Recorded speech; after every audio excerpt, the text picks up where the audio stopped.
Sharjah. You do research in gamma ray astrophysics, and also very prolific in the area of science and religion. And we have his latest book, Islam to Quantum Question, on the book, so it's wonderful. That's good. Interested to hear what you have to say. Thank you. Thanks very much. Okay, so we switch to the present now. This second talk is really about Islam today and modern science. I always insist on talking about modern science. This morning, actually, I didn't quite explain to any large extent what kind of science was practiced in those times and how that could be different. I did mention that science, the word ilm, or like bilim in Turkish, has a larger meaning and a larger connotation that encompasses knowledge very broadly, but also is the same word that means science. The word ulama, which you may have heard before, which tends to have this connotation of religious scholars, actually is exactly the same word that would be used for physics scientists, for social scientists, etc. For any scientists or any scholars would be described as ulama, even though in general when you just see the word ulama, especially in a Western publication, you would tend to think of religious scholars.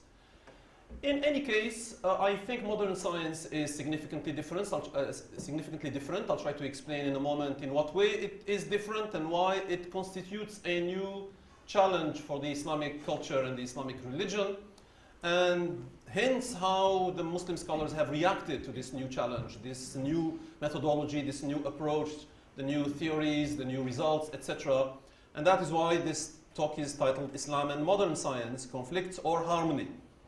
I agree with Ted, who talked earlier and said, I don't think we can, I mean, nobody really today speaks of a general thesis of a conflict. And in fact, somebody asked Ted earlier and said, any historians today speak of that? And both he and Peter said, struggling to think of anybody. No, there is no one who really espouses that kind of overall narrative of religion is in conflict with science. But he did also say, and I agree with him on that one too, that there are areas of challenge, let's say, perhaps conflicts, small c and plural s, that need to be ironed out and need to be looked at. And that is where you start looking at different responses and different propositions, and you see different philosophies of the science and of religion at work when people try to sort of iron out those differences. So that's the general idea of this talk. Somebody also asked me this morning, so what is the state of science in the Muslim world today? Okay, we've talked about history, did quite well in history, it wasn't perfect, it declined, disintegrated, etc. But okay, so what is the situation today? And I will have several slides trying to show the situation, and the situation is not very rosy, unfortunately, but we'll get to that in a moment. We may or may not want to start dissecting the reasons why is the situation the way it is. Because this is not a talk about the sociology of science. This is not about how is the Muslim world doing today in terms of human development or in terms of production of knowledge, etc. But just to show the context in which the dialogue with modern science is taking place in the Muslim world. So if the practice of science is weak, if the understanding of modern science is weak, then you can imagine that there's going to be some difficulties in relating and harmonizing with modern science from the Islamic general culture. And that's the idea here. It's, okay, so what is the situation so we can understand the context of this sociological response to modern science? Then, as I said, I will be explaining very briefly. I think I sort of distilled it down to two main principles at work that tend to characterize modern science. So what is modern science? Why is it, what is modern in the science of today? And why does it pose a new challenge? And then we will start looking at Muslim thinkers' reactions to modern science. There's a variety of them, most of them very interesting, but we may or may not subscribe to some of them or any of them. And if you do not subscribe to any of them, then I'll try to convince you to subscribe to mine. And perhaps after that, you will go and buy the book. That's the whole goal, right? No, that's not the goal. Goal is really to learn. And then some conclusions from all of this. Okay, so let's launch. Dismal scientific production and activity. Okay, so that starts fast, right? Let me show some of the data, some of the information about what is the situation of the activity of science in the Muslim world. Out of about 2,000 universities in the Muslim world, there are only about 7 that are in the top 500. And I think almost all of them, maybe one of them is 350 or so ranked, and all the others are between 400 and 500. So that gives you an idea that there's some difficulty with the universities, that they are not functioning, operating at the level that they should. If out of 2,000, I mean, there aren't even 10 of them that are at the top or near the top, that's a problem.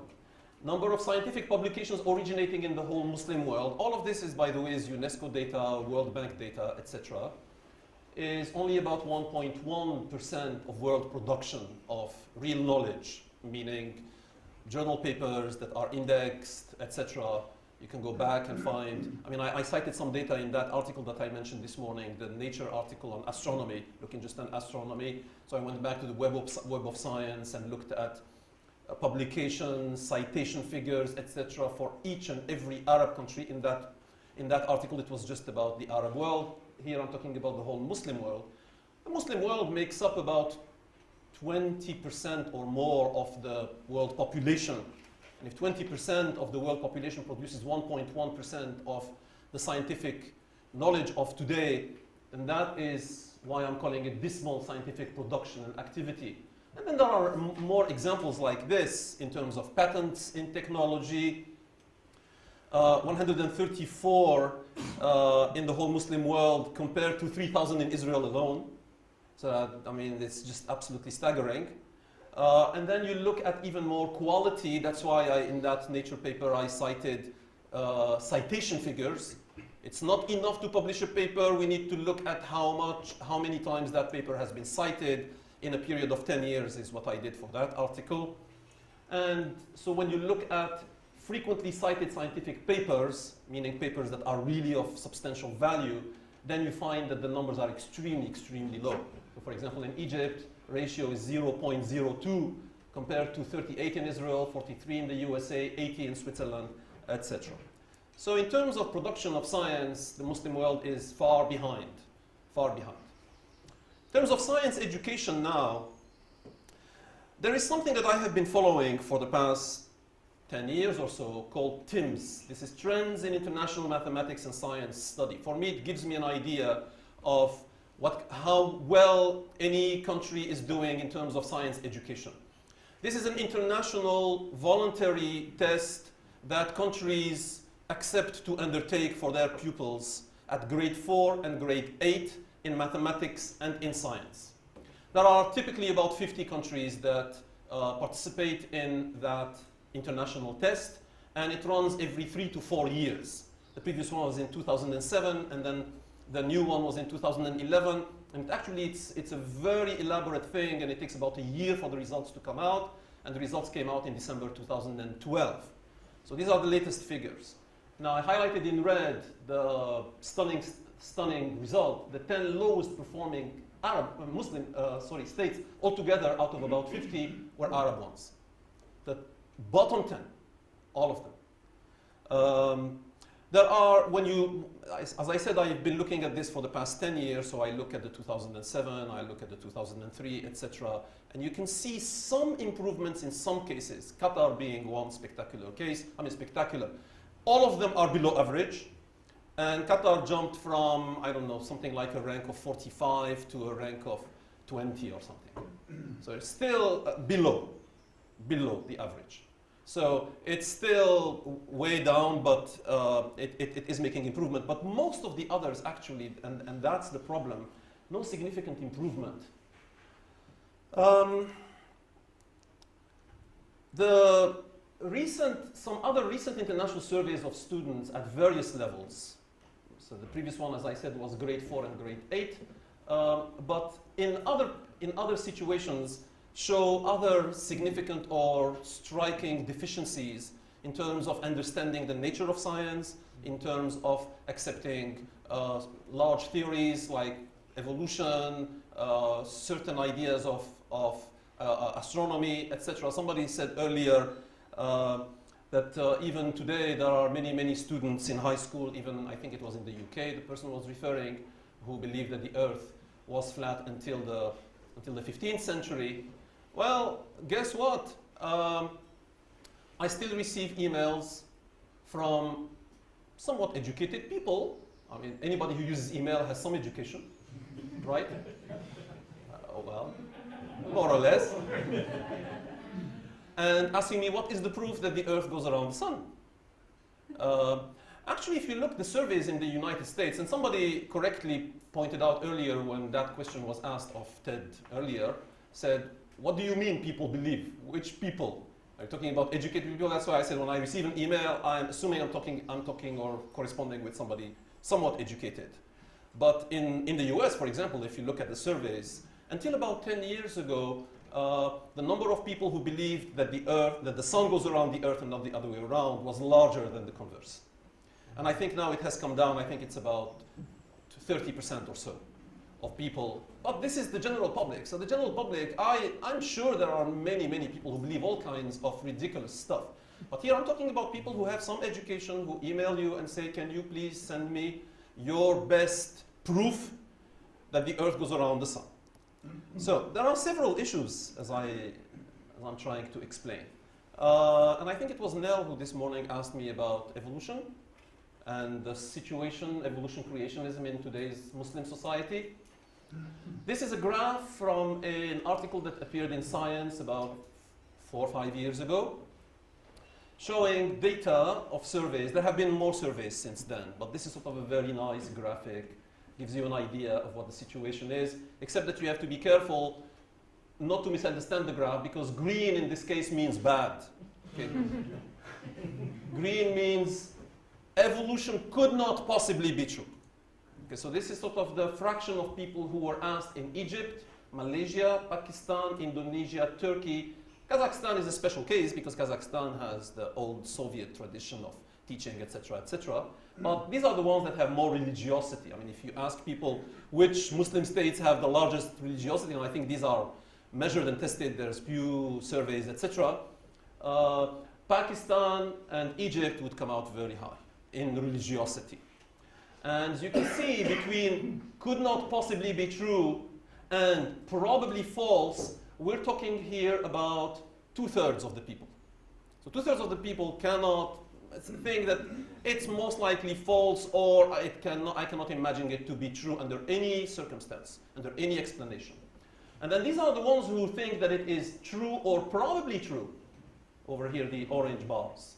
And you can see that it's, except for Kazakhstan, we're only talking about 10 to 15% at best. Now, why is that? And we touched upon this morning. There's this total fixation with human evolution. There's near unanimous rejection. Even people who say, well, I don't have a problem with evolution more or less, except for humans. So they will always insist that for humans that cannot be accepted. There is also some of you or many of you may be familiar with this name, Harun Yahya. How many of you have heard this name before? About half or so. Okay. Harun Yahya is a Turkish leader who has made evolution his prime target.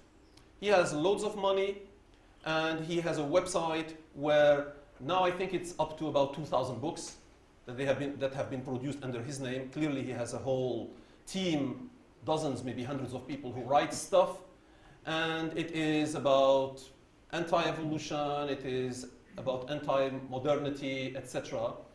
And these books are produced in lavish style, they are distributed free of charge, they are translated to 30, 40, 50 languages. And guess what?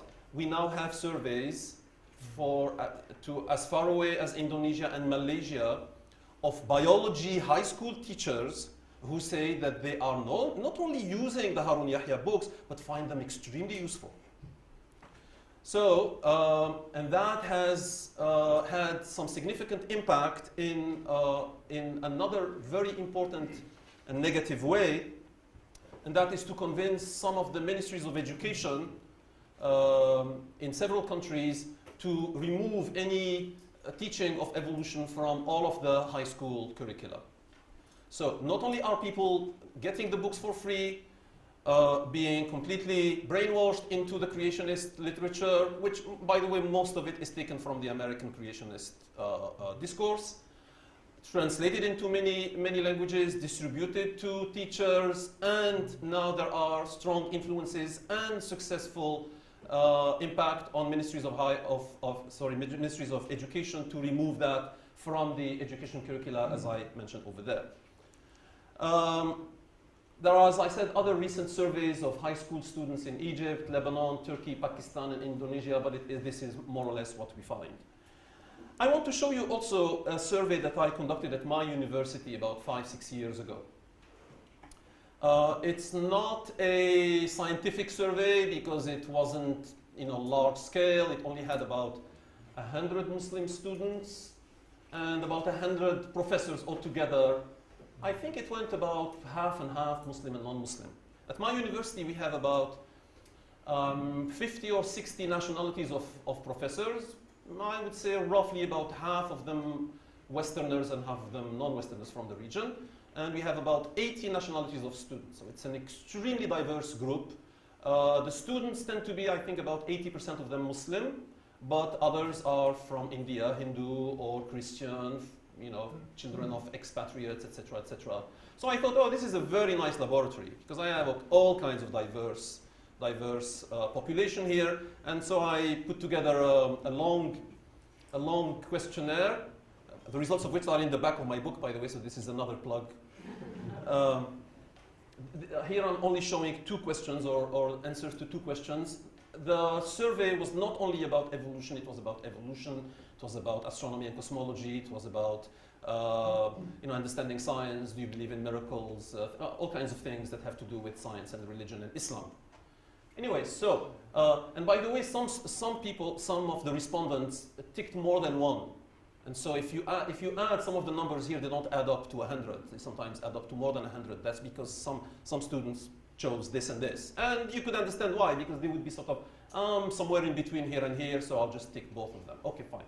So evolution is just an unproven theory. I don't believe in it. You can see the Muslim students and the Muslim professor. This is the part that really, really depressed me. There doesn't seem to be much difference between this and this. There's clearly a difference between this and this because the cultural backgrounds and the training and the scientific knowledge, etc., is very different. But if you look at Muslim students and you look at Muslim professors means 90% of them have PhDs, and most of them have PhDs from elsewhere, mostly from the West, a large fraction of them from the US and some of them from the UK, and still 62% of the Muslim professors, like the Muslim students, believe that evolution is an unproven theory and they don't believe in it. Now, how many of them think that evolution is correct except for humans? You can see, it's about 28%, 22%. And then evolution is strongly confirmed by evidence. You can see the Muslim students and professors, and you can see the non-Muslim professors. Now, another question here about the teaching of evolution. Okay, so do you think that evolution should be taught? That was sort of generally the question. And then the answers provided, and people were asked to choose. Evolution is against religion, it should not be taught. So regardless of whether you believe in it or not, should it be taught? And as you can see, 32% of the students said it shouldn't be taught. Thankfully, only 12% of the professors said it shouldn't be taught. So they said, okay, you teach it. And 0% of the non-Muslim professors. So all the non-Muslim professors said, yes, it should be taught. Whether we accept it or not, whether it's correct or not, it should be taught. Now, evolution should be taught as just a theory. You all know, of course, this phrase, just a theory, which, of course, sort of reinforces this idea of theory being, just a hypothesis, a free hypothesis, not, a general framework, etc., etc. And there you can see, so it's, okay, just teach it to the students, but tell them it's just a theory. Okay, so even the professors, say 70%, say, yeah, teach it, but don't push it too much, don't try to convince them that it is a true theory. 70%, and then evolution should be taught as a strong theory, backed up by evidence, etc. And here you can see 17% of the students, 19% of the Muslim professors, and then 64% of the non-Muslim professors. Now, Muslim ulama's views on evolution, Muslim scholars' views on evolution, there is a quasi-unanimous rejection of evolution by the ulamas, by the religious scholars, mostly due to large ignorance of the science. First of all, I've had discussions with many of them, and very, very few, if any, have even a basic understanding of the theory of evolution. What it's based on, what it says exactly, how is the science built, what is the evidence, if any, what are the issues with the evidence. Very few of them have that kind of understanding. And also, this rejection of evolution is based on what I call the recent dominance of scriptural literalism. Unfortunately, we have seen this increase of this sort of fundamentalist look at scriptures in a literalist way. And that has produced various difficulties in trying to reconcile these kinds of questions. So that's the main idea. Now, there are mild exceptions. Sometimes you find some religious scholars who say, well, actually, evolution could be reconciled, or look, we could accept it, but as long as you put God in the picture and things like this. But these are rare and mild exceptions. One of them, I always like to repeat this, especially for my Muslim audiences, because this is Al-Qaradawi. How many of you are familiar with Al-Qaradawi? Nobody? Al-Qaradawi is probably the most important Muslim scholar of today. He's about 85 years old. He's Egyptian of origin, lives in Qatar, has lived in Qatar for about 40 years now, or 50 years, and is the head of the International Muslim Scholars Association. So that gives you an idea. If there is somebody who is very important in the Muslim world as a religious scholar, purely religious scholar, that's Al-Qaradawi. Okay, so you should know this name. Now, Al-Qaradawi in 2009, March 2009, this was on the occasion of the centennial celebrations of Darwin. Al-Qaradawi has a weekly show on Al Jazeera where he is interviewed by somebody for an hour on a specific topic with participation from the viewers with questions and so forth. And on that evening, they decided, well, the whole world is talking about Darwin. Remember, I think Darwin's anniversary is in February? His birthday is in February? No? February 12th. February 12th, thank you. Okay, so this is March 3rd. Anyway, so the whole world was talking about Darwin this and Darwin that. And so they decided, okay, we need to talk about Darwin. And the Muslim audiences and the Muslim public is listening to all of this, so we need to tell them what we think.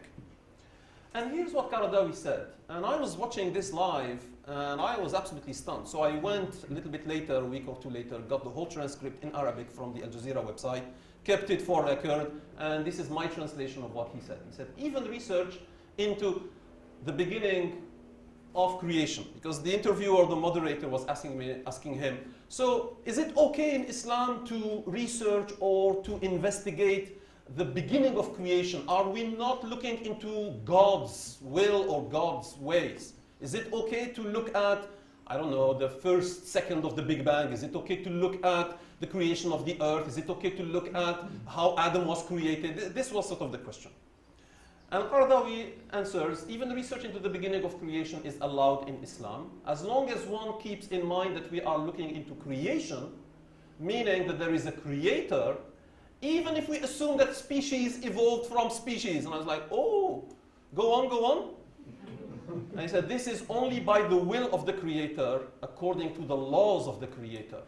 If Darwin's theory is proven, we can find Quranic verses that will fit with it.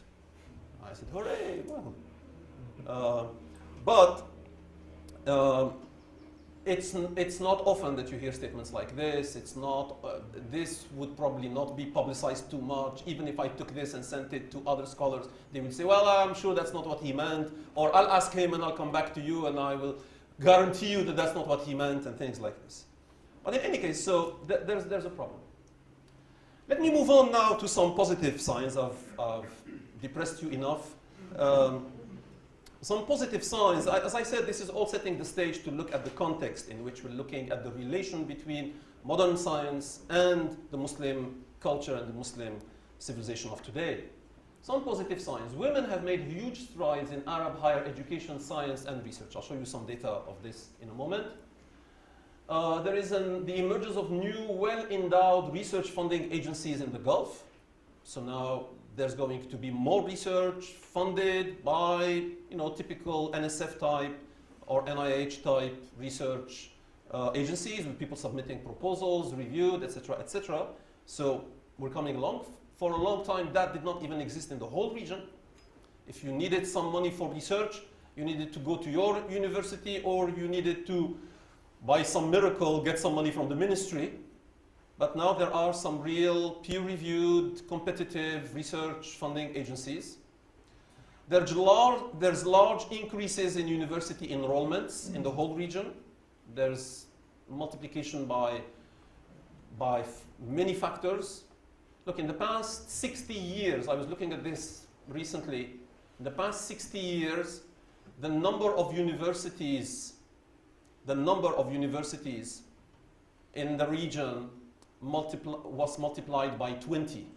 It went from about 20 in the late 1950s or mid-50s to 400 in early 21st century. So that gives you an idea. And in terms of students enrolled at universities, etc., we're talking about millions now, millions. So this can only have some positive effect. There are large increases in research spending, nearing 2% of GDP in several countries. The average, unfortunately, is still very low. It's less than 0.5%, where the average in the world is 2%. In the developed countries, it's often 4%. And in the region, it's averaging about 0.5%. In some countries, including some of the richer countries like Saudi Arabia, etc., it's less than 0.1%. But all of that is coming along, slowly, but it is coming along. And then there are creation of science and technology parks like this one in Qatar, the research centers, etc. Let me just give you some good news about women in higher education, science, and research in the region. Female enrollment at Arab universities, average of female enrollments at Arab universities is about 46%. It's data from the World Bank. Now, this is sort of averaged over all the countries. Now, if you look, interestingly enough, at what are usually considered as conservative countries, like the Gulf, if you look at Qatar, Emirates, Kuwait, even Saudi Arabia, etc., this is what is the fraction of girls among the student populations in public universities of the Gulf. And you find that it sometimes reaches up to almost 80%, meaning there's a ratio of 4:1 girls to boys at those universities. In the Gulf, the ratio, the average is about 65%, 65 to 70%, 2:1 ratio. But in some countries it is 3 or 4:1 between girls to boys. So girls clearly are going to the universities a lot more and doing much better, doing well. And then, of course, you have some other countries. Yemen, Iraq is the very unfortunate situation here where the ratio is less than 40%. Iraq being, in principle, not a rich country, but a well-to-do country, has lots of oil, has agriculture, etc., shouldn't be so behind. But in any case, so it's not so bad. I mean, if the average is 46%, and there are many countries that have more than 50%, 60%, up to almost 80%, then that is good. Now, just to compare with the rest of the world, so the rest of the world is on the right, and the Arab world is on the left.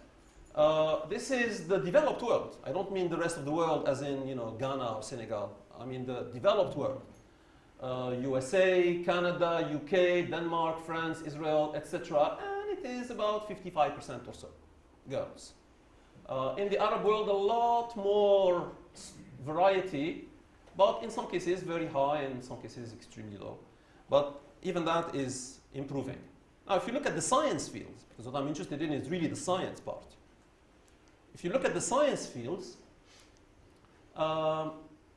here's what it is. This is the rest of the world, or the developed world, and this is the Arab world. So as you can see, in some cases, this is now not fraction or ratio of girls to boys. This is girls to boys in the science fields, in biology, in chemistry, in mathematics, in physics, etc. And again, here you find in some countries, including the more conservative ones in principle, you find that it is 70-75%. But in most cases, it is rather high. It's almost more than 40% in most cases. So we have more women going to the universities and more young women specializing in the sciences. Last example is from Saudi Arabia. This is somewhat old now. I haven't looked up newer information, but I came across this some years ago and I was reading some paper.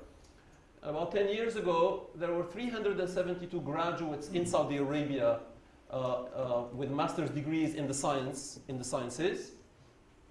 39% of them were women in the sciences. PhD degrees were granted to 52 graduates in Saudi Arabia. 79% of them were women.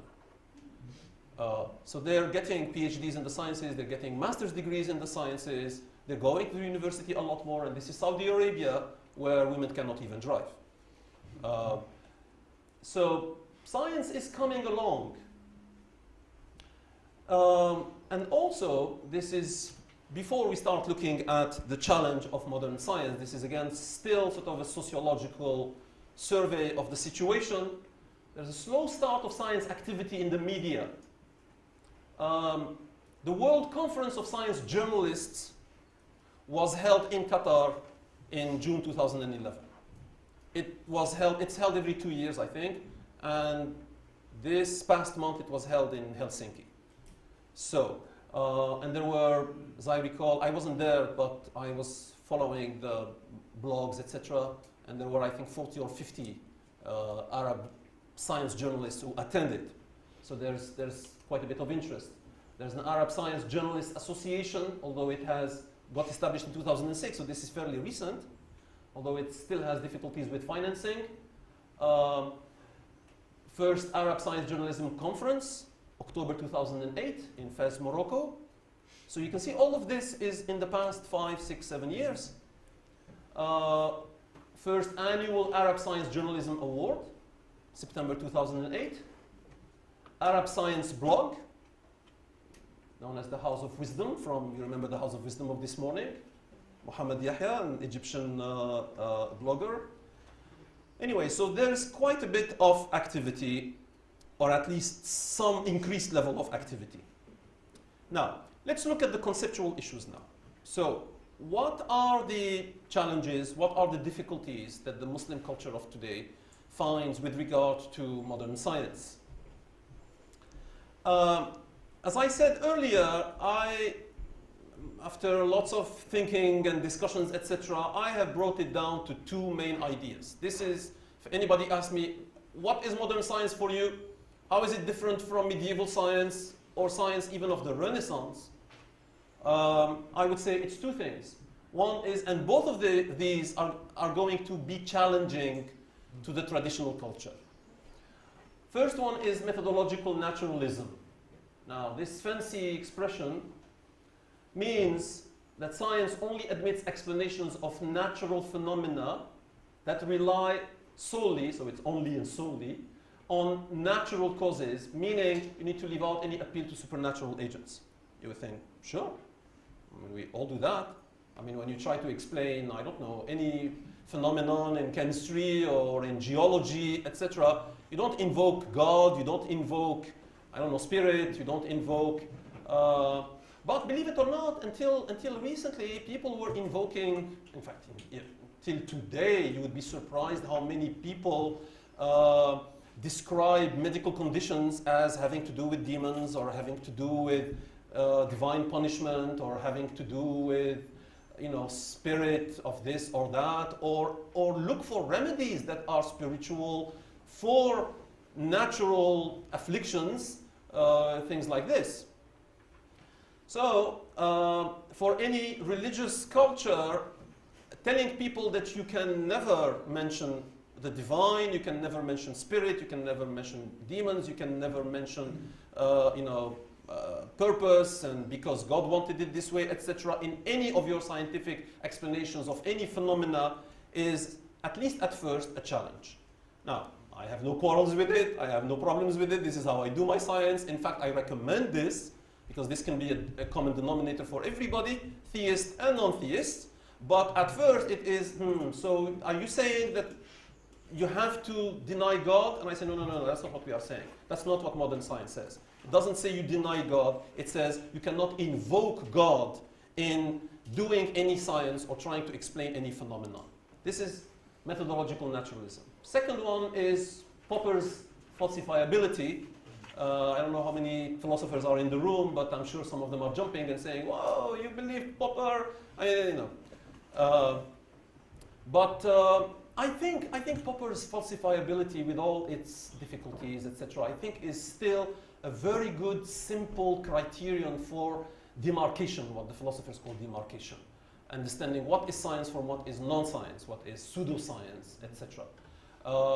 And falsifiability means, and this has some impact on the religious thinking of people or their views. Falsifiability says, this is the B, any proposed explanation that does not present ways of checking it, that is not predictive in nature, is not scientific.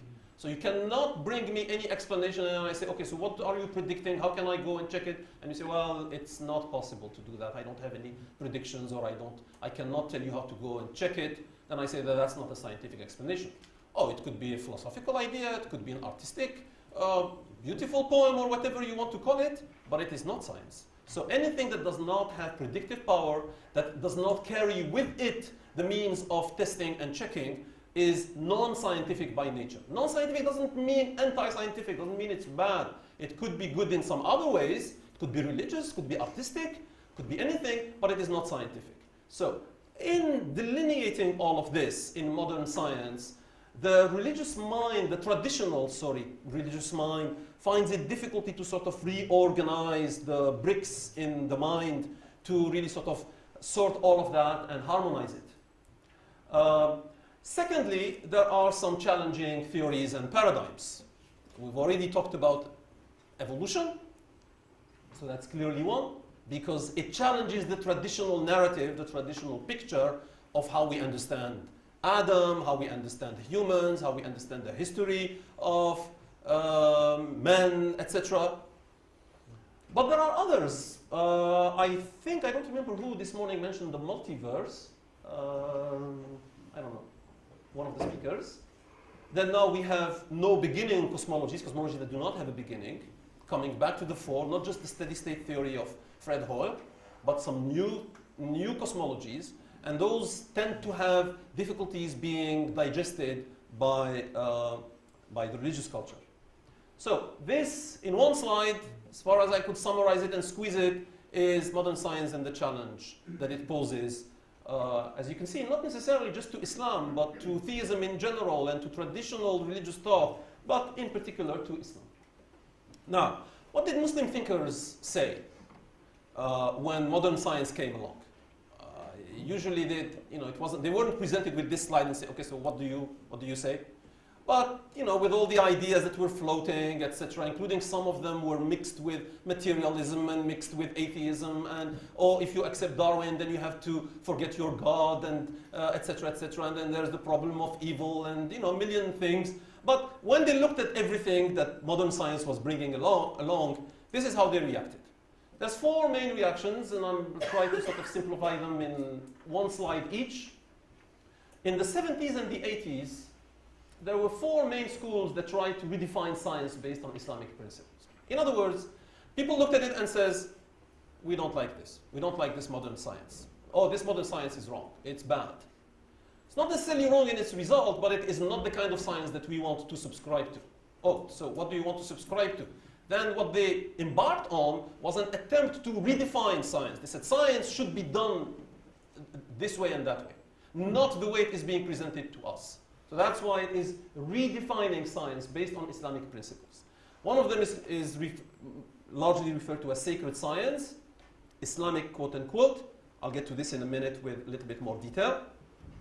Another one is ethical science, also referred to as Islamic science, but if everybody calls everything Islamic science, then we don't know what we're talking about. So the second one is really ethical science. The third one is universal science. And the fourth one is this i'jaz, meaning scientific miraculousness of the Quran. Meaning, actually, a lot of this information, a lot of the science and the knowledge is actually in the Quran. So what we need to do is to go and extract information from the Quran. We shouldn't be following the West or trying to follow their methodology. There's now a new generation of voices. This is not my phrase, although I'm mentioned among this group of new generation. There's a young Italian scholar who works in Sweden, at Lund University, Stefano Biliardi, who has been publishing, is getting really quite an expert on Islam and science, and came up with this idea of a new generation. The new generation, here are some of the names. One of them is Golshani, who has been here, I think, has given talks at the Faraday Institute. Mehdi Golshani is an Iranian physicist and philosopher. He's in his early 70s now, I think. Has written quite a bit on science and religion in general, and science in Islam in particular. And what he advocates is that we don't necessarily have a problem with modern science as long as we envelop it with a theistic envelope. So if you describe science in a theistic way, if you add to it some ideas of maybe teleology, maybe some purpose, some divine plan for it, etc., and you explain and interpret everything that science comes up with in that way, then I don't have a problem. This is his theistic science. He has a book titled From Secular Science to Theistic Science. I think it's translated in English, and there's another one that is definitely translated in English called The Quran and the Philosophy of Science, or something like that. And then there is mine, which I'll explain to you in a second through one slide, hopefully.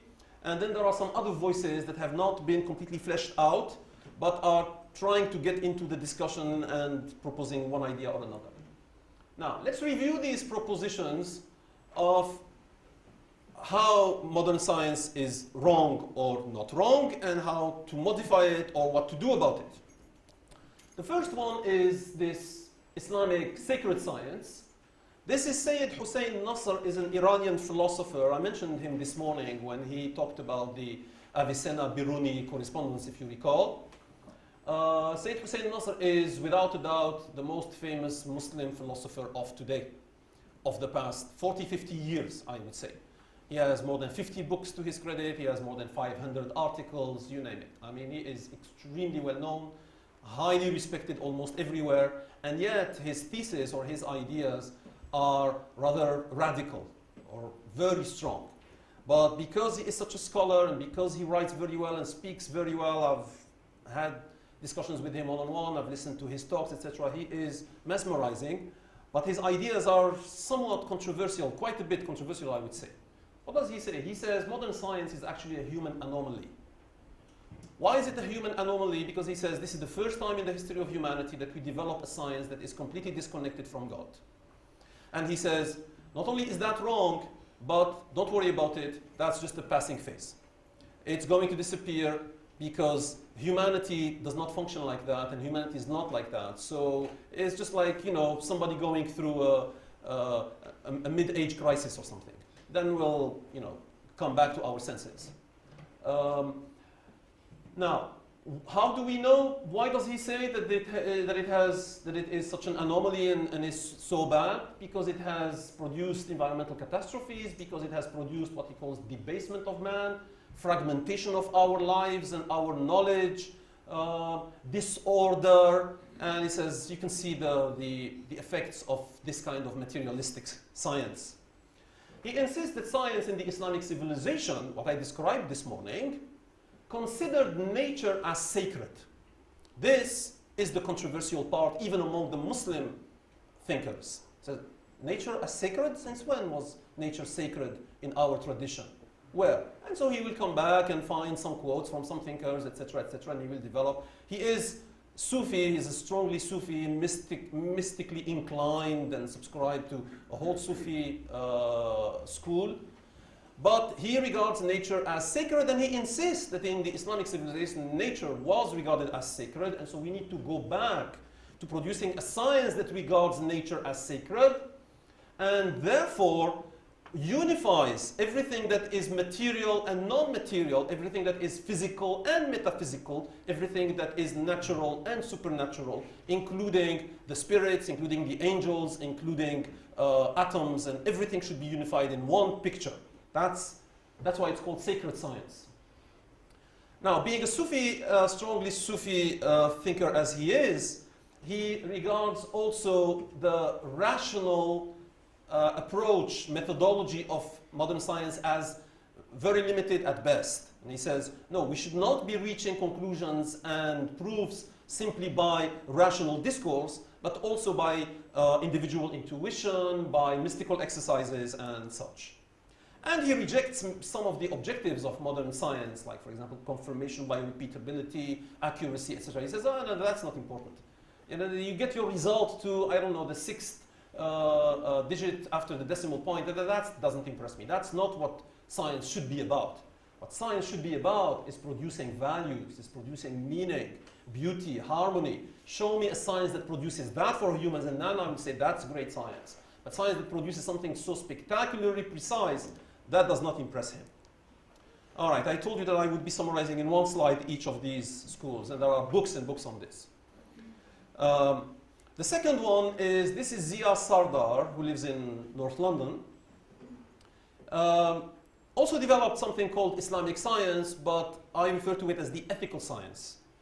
Sardar says there are actually two problems with modern science. There's the metaphysical, sort of the presuppositions, the disconnection from any spiritual or religious thought. He says that's a problem. But in its practical side, he says modern science is unethical. And that's a result of having disconnected from religion. He says because modern science disconnected from religion, it has let itself run crazy, and no ethics, no ethical principles constraining the scientists in their research, etc. And that's how you get all the ills that he lists, and he will produce a long litany of problems with modern science, from environment to military uses of science. He will quote for you data that shows that, I don't know what it is, in the US, 50% of all the funding for research comes from the military, Pentagon and other big funders. And he says, see, that's what happens when we don't constrain science. And he says science, not just the application of science, the pursuit of science itself, even the theory of science, has to be constrained by ethical principles that could be or maybe should be taken from religious principles. And he says, for example, this is why he calls it Islamic science. He says, if you adopt the Islamic principles of divine unity, of human trusteeship of earth, knowledge and worship, justice, public interest, etc., all of these are sort of big meta principles of the Islamic culture. He says if you adopt them and you impose them on the practice and the pursuit of science, then it will guide science and it will no longer produce the kind of modern science that we have seen. He says, why is it that we still have people dying of, I don't know, diarrhea or some simple diseases in many places of the world, and you guys are looking for the Higgs boson or something? I mean, he didn't come up with this example, and this is my rendition of his ideas. So he's like, look, we shouldn't be considering, I don't know what kind of chemical compound that will have all kinds of ill effects when at the same time we still have a refugee problem because we don't know how to build cheap housing with good sewage systems and electricity. So what we should be focusing on is how to get cheap electricity, not how to produce, I don't know, the latest chemical compound or something. Then there is Abdus Salam, whom I mentioned this morning, is the only Muslim to have received the Nobel Prize in Physics. Someone else has received the Nobel Prize in Chemistry, Ahmed Zuhail, Egyptian, and some other Muslims have received the Nobel Prize in Economics and Peace and so forth. This is the only one who has received it in Physics, 1979. Abdus Salam, devout and rationalist Muslim. Just that it can go together, believe it or not. I had the privilege of meeting him and listening to him for about 3 days, accompanying him in discussions and lectures that he gave back home when I was still back in Algeria. Before he died, this was in the early 90s. And I can attest to these two things, that he was truly devout and that he was a rationalist, that he didn't have, confusion of genres. But he insisted, because he's a rationalist, because he was thoroughly trained in the modern science, research, etc. He was a genius, definitely. There's no doubt about this.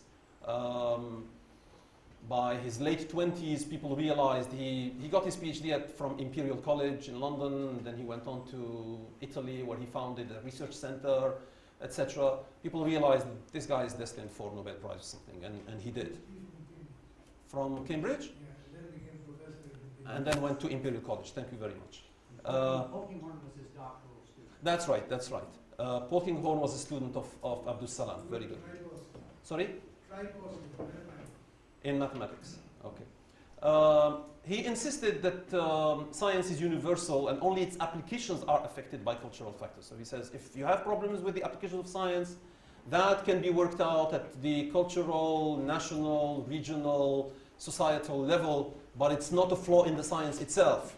So this is a response to the previous two. And he says science is science. There are no metaphysical, conceptual problems in modern science that warrant a reconstruction. And this is a direct quote from him. He said, there is no Islamic science. Remember, the previous two were insisting that we need to produce an Islamic science, just like there is no Chinese, Indian, Hindu, or Jewish science. There's modern science, and that's it. There's modern science. And for that, he was heavily attacked by a number of people from every direction, essentially, labeled as a conventionalist, as a modernist, a universalist, a business as usual type of guy. It's like, what do you expect of him? Of course, he was trained in Cambridge and Imperial College and lived most of his life in Europe, and of course you're going to get somebody to defend modern science like this. And there is this bizarre idea. It will sound bizarre to you, even more to you since it sounds bizarre to me, and I have been struggling with this kind of discourse for years and years, and believe it or not, it is extremely widespread. Extremely widespread. What is this? This is a theory, quote unquote, proposition, to which millions of people subscribe, that there's a lot of scientific information in the Quran. When we say scientific information, I mean very advanced stuff. Genetic knowledge, I don't know, subatomic particles, lasers, neutron stars, black holes. The list is very, very long. I have a whole chapter on this in my book. Now, the problem is, it's not that it is just widespread among the population, and you turn on TV anywhere in the world, and if you switch to enough channels, you run into some channel that is saying some crazy stuff, right? But this is not some one channel that is creating some crazy stuff.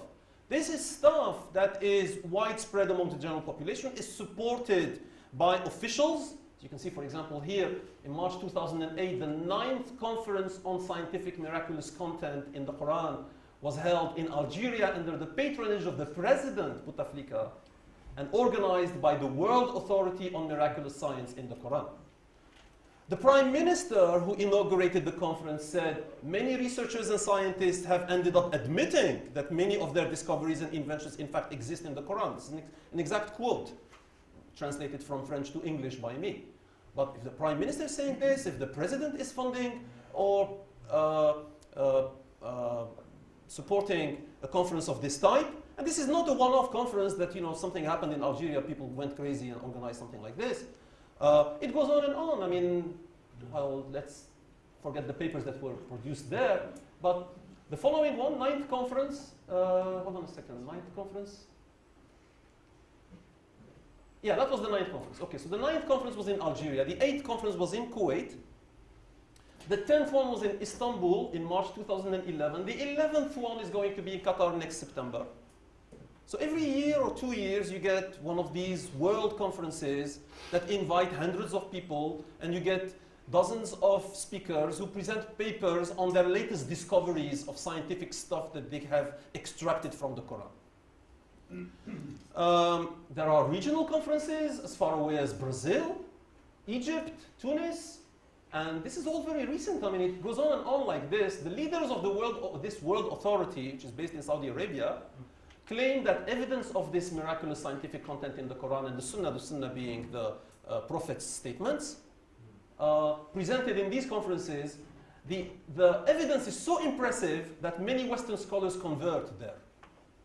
They just listen to it and say, wow, okay, I accept Islam on the basis of that kind of stuff. Media is now saturated with this kind of discourse. There are stalls in libraries and book fairs full of books on this.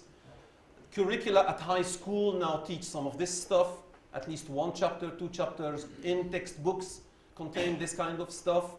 Even at university levels, I have had countless discussions with university professors who believe this stuff. In the region, people who have PhDs in the sciences and engineering and other fields. And I get requests all the time to try to speak on these topics, and when I say, that's crazy, and I say, okay, so we don't want you. Now, I'm running a bit out of time, so I rush to present you with my views. Okay, so by now I think you will have guessed that I do adopt modern science in all its rigorous methodology and results.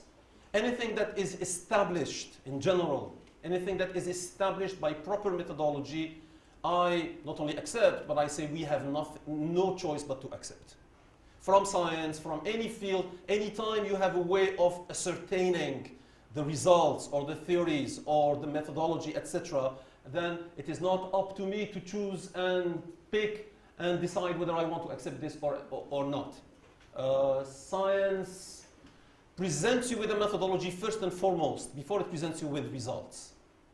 Now, add an optional theistic interpretative mental.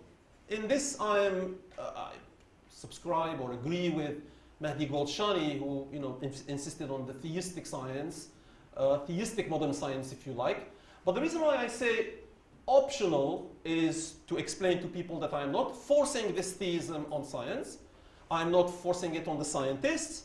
I am leaving it as an optional mental so that we can have a common denominator with the non-believers. So we're doing the same science. Anybody who doesn't believe, you interpret it the way you like, or you don't interpret it, or you say, I don't want to even get into what this means. And those who believe can interpret it in a theistic way, put it in a overall plan from God, and there's purpose to it, and there's a meaning to all this, etc. So I think it's a win-win situation. I mean, there's a lot more to say on that, of course, and needs to be explained, and we have to write and explain more. We need to impose stringent ethical standards like those of Islam, not necessarily those of Islam, but like those of Islam. But I think modern science is in need of some ethical principles to be enforced or to be demanded in the pursuit and practice of science. In this, I agree with Zia Sardar.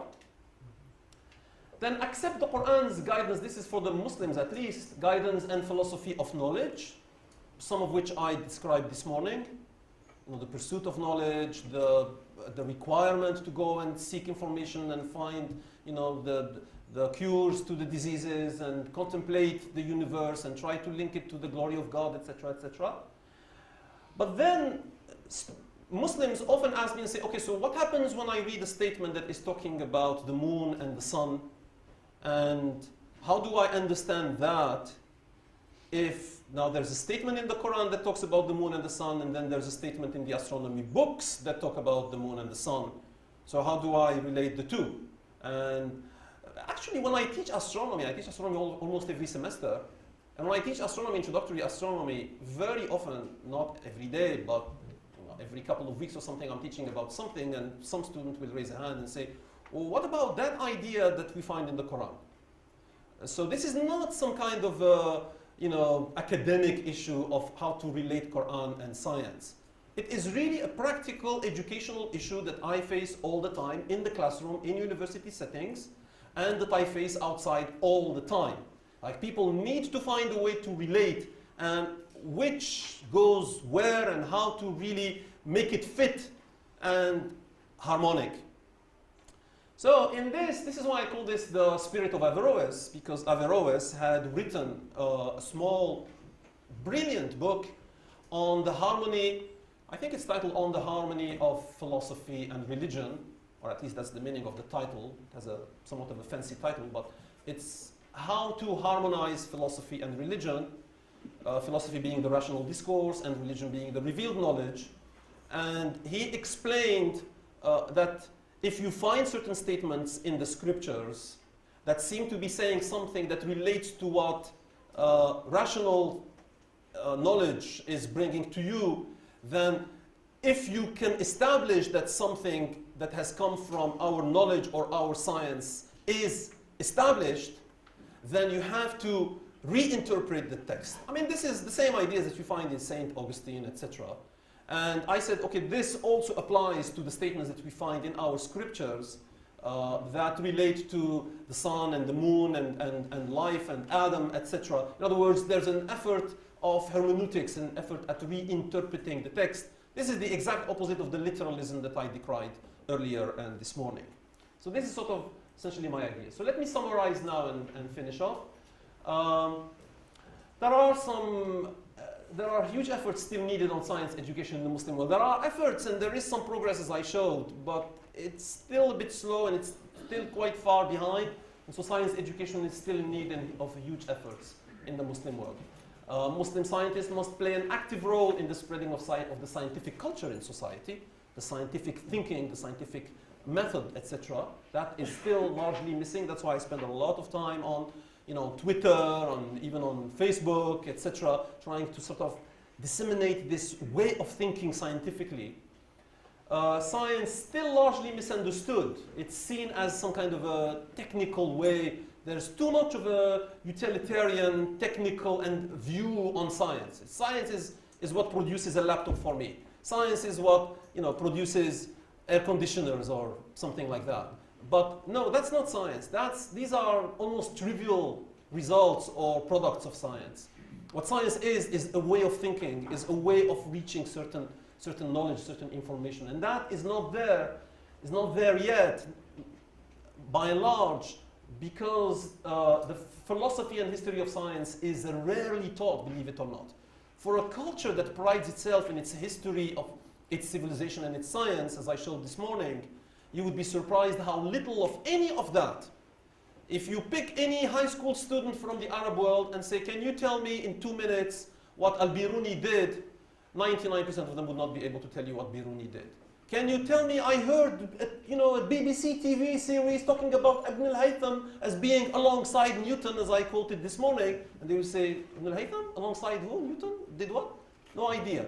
So there's a dearth of teaching history of science, an almost inexistence of the teaching of the philosophy of science. We tend to rush to just sort of the technical content. There's been some progress seen on biological evolution, but it is still largely a problem. The relationship between Islam and modern science is still problematic, as I showed. There are several schools that are still, espousing certain ideas that are dead ends or are just wrong, and we're spending too much effort and money on stuff that just doesn't make sense. So that's still a problem, and that's why we're trying to work very hard. I'm surprised that we're almost done with today and nobody has mentioned Ian Barber yet. Ian Barber is a philosopher and physicist who came up with, when was this, in the 60s? Oh, when was his book was in the 60s. Wrote a book on, I forget what the title is, Science and Religion something. Issues in Science and Religion, thank you. where he tried to look at what are the possible relations that science can have with science, meaning modern science, and religion, capital R sort of general. And he brought it down to, or boiled it down to 4 possibilities. It's either conflict, independence, dialogue, or integration. I actually don't think that these are the only 4 possibilities. I think these are definite 4 possibilities. In fact, if you look at the schools of thought that I mentioned for Islam, you will find that they almost one by one fit, sort of one-to-one with these. I mean, Nasser said, modern science is a human anomaly. That's conflict. Independence, this is Abdus Salam, who said, science is universal, there's no such thing as Islamic science, Hindu science, Jewish science, etc. Integration are the people who think that there's science in the Quran, clearly. So it's like, it's the same thing, so you can get the science from here or you can get it from the laboratory, it's all the same. And dialogue, I forgot the 4th one. It's like, okay, we need, the Zia Sardar, the ethical science, we need to sort of listen to one another and get some stuff from the religion to help implement here and there.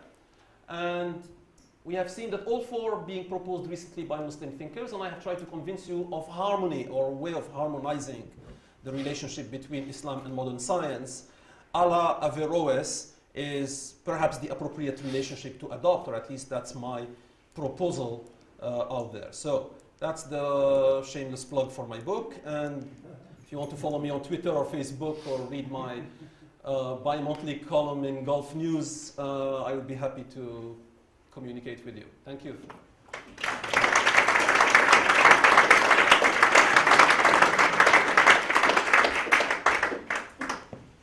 So, who has the first question? Yes, right in the middle, and then we'll go over to Jennifer. I was wondering whether the miraculous content in the Quran people have predicted something that science will discover, or whether they haven't quite got up to that level. No, they haven't discovered, and that's one of the critiques that we face them with, and we say, look, I mean, if all of this was in the Quran, how come nobody came up with it before it was discovered by the scientists? They will wave their hands and say, no, there is some stuff, and then they will come up with some crazy predictions or ideas that you look at it and say, this doesn't fit any of the paradigms of science of today. So no, it's a dead end. It's impossible to dialogue. Very interesting talk, Nidhal. I have a question about the statistics you provided on women going into scientific fields in the Muslim world, including the Arab Muslim world. And my question is, are these women actually, most of them, finding professional positions after they get their master's or their PhD? Are they able to get recognized positions as professors or scientific leaders after that? And are they also providing any input into this dialogue on how science and religion interrelate, any sort of moderating voice in the conversation? Very good, thank you. And unfortunately, the first part of your question, unfortunately, the data so far shows that women are not making it to the professional positions. Now, whether that is because society is not allowing them or because they choose not to go into professions, etc., is anybody's guess. I don't think there has been a sociological study of this. This is all still recent. But the percentages, the figures that I cited for women going into university, specializing, getting master's degree in sciences, etc., do not correspond to what we see in academia, in research centers, in engineering companies and things like this. Now, why it is not clear, it's probably a mixture of voluntary, involuntary, inability to be given the jobs. There are some, sexist reflexes still out there in society, no doubt. Just because a girl is encouraged to go into the science into the biology major doesn't mean that, hey, society is opening its arm and, hey, come now. So, but still, I mean, I think it's sort of, that would be the second phase. The first phase is to get them all educated and to get them to really digest the science, etc. And then we'll work on the second phase. I'm not excusing anything, but we'll push for the second phase a little bit later. Now, in terms of participation into this kind of discourse, again, these are few voices even among men who participate in this kind of, okay, we need to understand science better, what is the philosophy of science, how does it relate to religion, etc. There aren't that many voices to begin with on this front, but I'm happy to report that there are a couple of women who are working on this. First of all, for example, I mentioned previously here, no, I think it was, yeah, the Arab Science Journalists Association was headed by a young Egyptian woman, headscarf covered and all. Oops.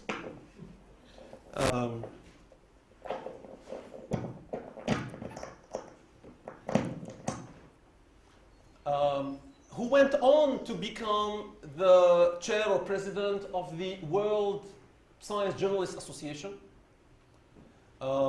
which was very impressive. You know, that a girl, a young woman, mother, and with children, etc., covered, etc., it travels to London and Helsinki, etc., and is organizing world conferences, etc., etc. That is an icon. That is an example for the young women out there.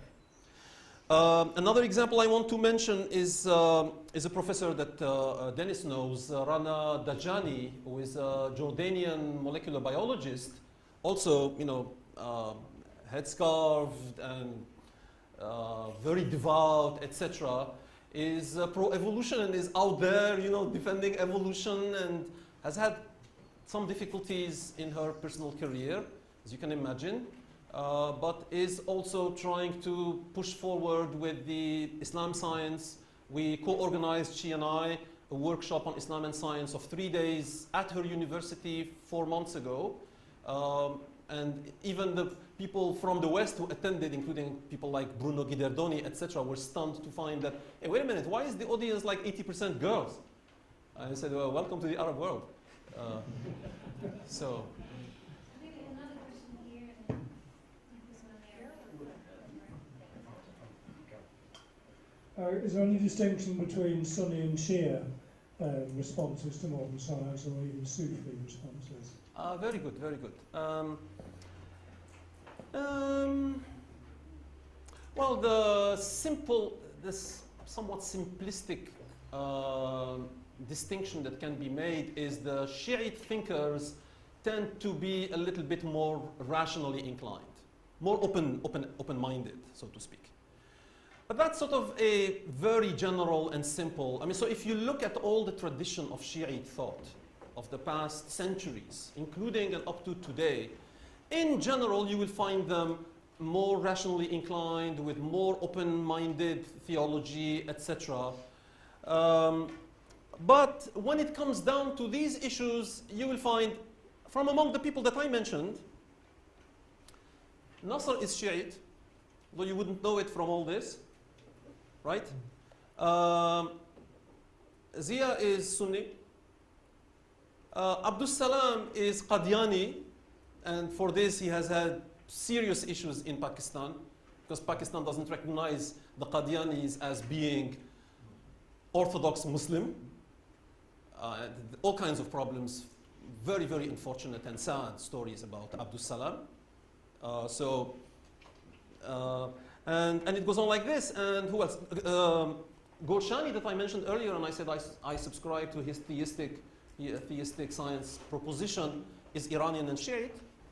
I'm Sunni. I mean, there's mixture, and we don't really tend to look at, oh, this is coming from a Shiite person, so I have to keep that in mind. We don't. It really doesn't make much of a difference on all these issues. But that's a very good point. Did you have another question, or was that it? No. Okay. Yeah. Thank you very much for that thought-provoking talk.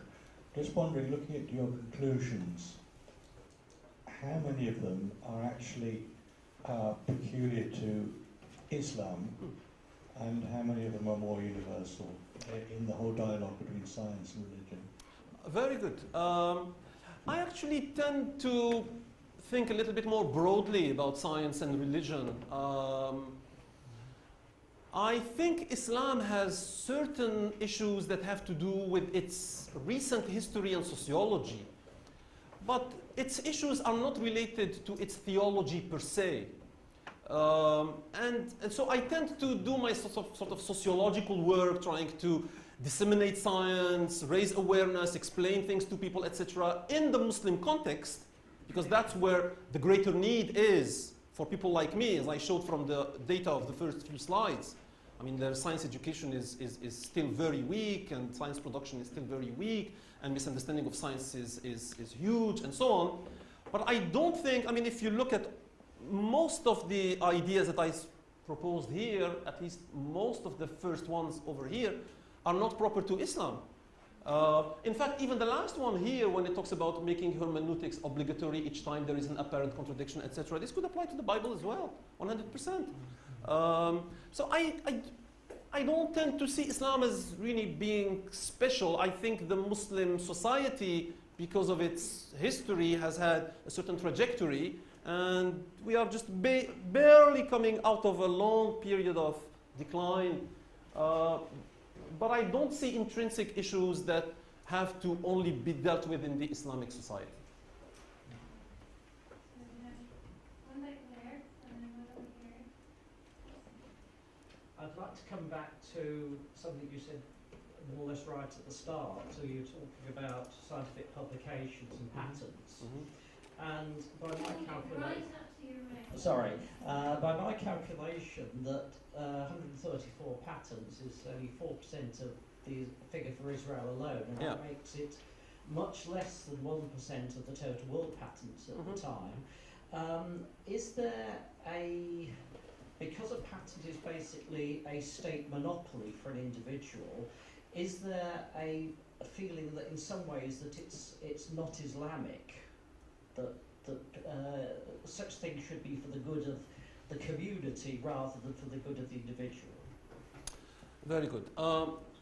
First of all, these are old figures. Okay, so if we go back, and maybe I should go back, I didn't think it was such a major point that needs to go back and researching and updating the numbers, but they should be updated. I mean, this is already 14 years old, and I'm sure the number has now largely increased. But still, it's, I agree with you, very, very low. It's in the few percent level. Now, I have heard this idea, of course, that in Islam Islam is against the monopoly of knowledge. Knowledge is not yours or mine. Just because I came up with this theory or I came up with this invention, I shouldn't keep it, and it shouldn't relate to me, and I shouldn't get all the money for it, etc. So the idea of patenting is antithetical to Islam. But at the same time, people have argued that because Islam does not encourage patenting, etc., there is no real incentive for people to go and try to invent things. So how do you imagine that society is going to be creative if you don't encourage people to benefit from their creation? Now, so this is sort of at the theoretical level. At the practical level, I have never met somebody who came to me and said, you know what, I don't want to patent anything because, you know, my religion is against patenting. People tend to be, I don't know, practical, pragmatic. You know, they have kids to send to school, and you know. So the issue is there, but it hasn't really been effectively dealt with at the social level. Maybe at some point when all of this becomes a lot more open to discussions and everybody is exchanging all these ideas, then we will have a serious discussion among the Muslim society as to what to do about patenting, especially if it's patenting within the Muslim society or Muslim countries, or patenting mostly now is done in the West, and then you have to pay for the patenting, and then is this patenting warranted, and there's all kinds of issues about patenting. Anyway. Good, so who has a question? Still left many. Let's come to the front and work our way back. Of course, it's time to ask questions this evening as well. So. efforts on a very informed and fair presentation of the state of affairs Thank you. in the Islamic world. If at all, I think you will do charitable. I tend to be, because I've been sometimes criticized that I tend to be a bit, what you see is what you get. So nowadays I try to be a bit soft-handed.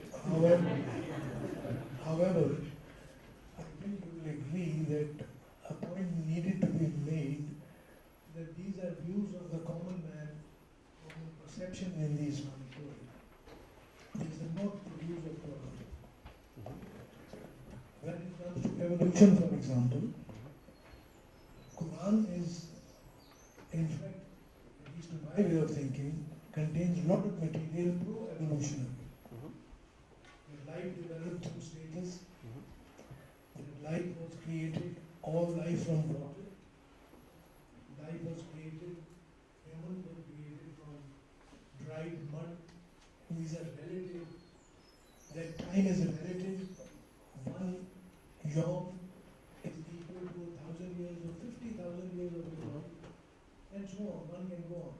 I have listed during the talk about 7 facets here. So, Right. Quran does not, it lends itself to evolutionary Right. interpretations. Yeah.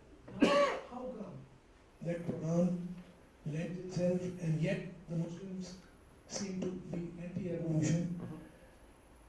I've thought about it, I don't know whether I'm right, but part of it I think is not the science of it, but the philosophy of it. The implication which started off in the West. They sort of maintain that it leads to a godless interpretation. And that is what the Muslim common man reacts against. He's not willing to accept that there is no creator. So any idea which smells of that, they sort of superficially go against that. Yeah. They haven't thought deeply about it. Anybody who thinks deeply, I think, will arrive at this conclusion.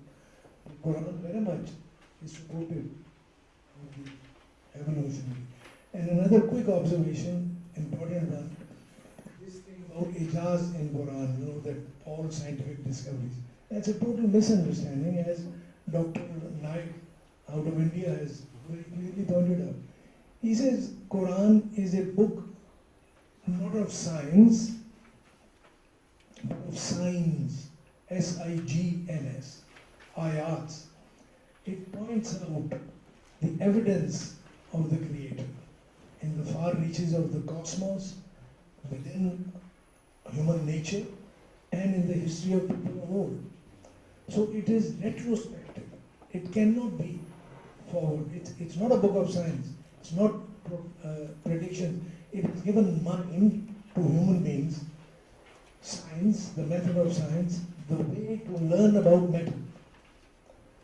But there are things not material, and it is that which Quran talks about, revelation, all revelation. Okay, several issues there. Well, I agree with 99, if not 100% of what you said, but the problem is this is not what's out there. We can always say, well, the Quran lends itself to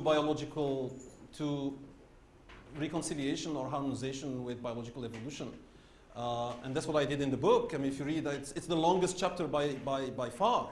I think it's 60 pages or something on biological evolution, human evolution in Islam. And that's what I try to explain. All the verses that you cited are all in there, and all are, with classical exegesis, etc., etc. But I have to confront a population. I have to confront a society, and just because it's obvious to me and to you, that's not the end of the discussion. There's, millions of people out there, and likewise with this scientific miraculousness in the Quran, you and I agree that it is nonsense. That the Quran was never created for this. For 13 centuries, this idea never existed in the whole Islamic culture. And then in the 20th century, and I retrace the whole history of it, all of a sudden we have all this. But now it's not just, okay, it's ridiculous, let's move on. What do we do with all these prime minister, president, TV stations, books, websites, a huge amount of no, not just that. PhD holders who subscribe to this. I have trouble even having a conversation on this with some of my friends and colleagues. So you and I agree, but we have a lot of work to do with our brethren over there. I'm holding the mic, so I'm going to ask a quick question. Sure. My question basically is, in North America, where I'm from, there's a big issue, or there can be an issue, with people who teach the Bible actually getting fired from positions for saying things positive toward evolution. Is that also a problem in the Islamic world? Are people afraid to talk about evolution in a positive way as teachers of the Quran? You didn't get fired yet? I haven't gotten fired, but I am at an American university, and so I have a little bit of protection through the system. It's an American system type of university. To be honest, even though I publish all of this, it's all out there. People can find it on the web, and people have written to me and said, "Oh my God, I found this. Did you really write this?" People I have never heard of, and they're like, "I have to email this guy. Are you serious? You wrote this?" So I'm not hiding, but I won't go on TV and start. Although I actually had one TV show, BBC Arabic. This was during the Darwin Centennial, in Arabic, about Darwin, and I was the one defending evolution. And there was one guy who was the anti-evolution, very strong, PhD holder, very old fellow. And there was one guy who was sort of, I don't know why you guys are making a fuss over this, science, religion, business. They should be separated and case closed. But it is not obvious, I agree with you. There is a risk, and not everybody can write and speak freely and not feel like my career is at risk or my job is at risk. But there is enough discussion now, and there are enough lectures and web pages on the topic that it is not so shocking for people to hear somebody, defend evolution or speak for it. Especially if they see like, hey, I'm religious too. I don't have anything against religion. On the contrary, I subscribe to all the Islamic principles and injunctions. So I think it was you a moment ago when you said, a lot of people, I didn't respond to this. A lot of Muslims reject evolution because they see it as an atheistic theory. And that is quite true. But it is not just because it is an atheistic or seen as an atheistic theory. It is also because of the literalism that I mentioned before. Most people have no idea, have never heard of Dawkins, have never heard even less of Daniel Dennett or Sam Harris or anybody like that. In the Muslim world, I'm talking. But if you ask them about evolution, they will say, what about Adam? What about the garden? What about the creation in paradise as they see it, etc. So for them, it's not really the atheistic. Although, of course, the fact that evolution was often presented as a materialistic theory that will rid us of. Daniel Dennett called it the acid. What is it called? What do you call it? The acid of Darwinism sweeping down. Right. It's the acid that will just sort of burn this whole religious thought and society. It will just, Darwin will just get rid of it altogether. So people, when they see somebody who is a Muslim, a theist, somebody like Dennis or etc., and they say, so these people are really religious and devout, and yet they don't have a problem with evolution. So that creates a reaction in them. So it makes them sort of decrease or lower their antagonism. So I'm a bit safer because people see me as, this guy is actually religious. So we don't need to attack him so strongly, but we need to really understand how he can reconcile these things. One popular response is that you may be related to the apes, I am not. Yes, yes. Many people say that. So you accept to have apes as your ancestors? Well, I do not. And I say, well, I have no problem with having apes as relatives. On that I note, like them.